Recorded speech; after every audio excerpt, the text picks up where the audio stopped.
ఆంధ్రప్రదేశ్‌లో గత 5 సంవత్సరాల పాటు అధికారంలో ఉండి, కేంద్రంలో ఎన్డీఏ సర్కార్‌కి ప్రతి విషయంలో పరోక్షంగా మద్దతిచ్చిన వైసీపీకి, ఎన్నికలకు ముందు మాత్రం మోడీ షాక్ ఇచ్చారు. తమకే అండగా నిలిచిన వైసీపీని కాదని, ఆంధ్రప్రదేశ్ రాష్ట్రంలో అధికారంలోకి వచ్చే అవకాశం ఉన్న కూటమితో జతకట్టారు.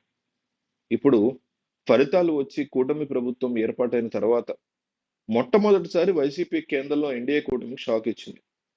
కేంద్రం ఇవాళ ప్రవేశపెట్టిన కీలకమైన వక్ఫ్ చట్ట సవరణ బిల్లుని వ్యతిరేకించింది వైసీపీ.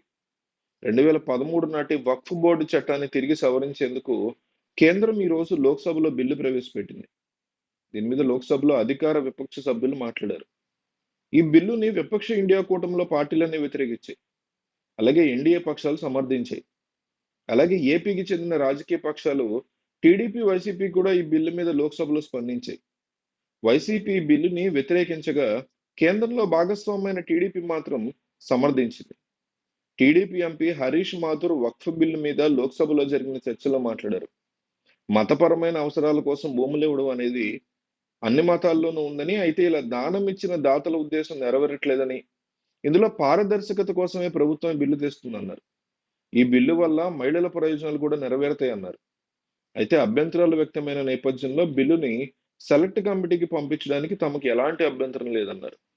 ఆ తర్వాత మాట్లాడిన YCP MP PV Mithun Reddy మాత్రం వక్ఫ్ బిల్లుని వ్యతిరేకిస్తున్నట్టు తెలిపారు.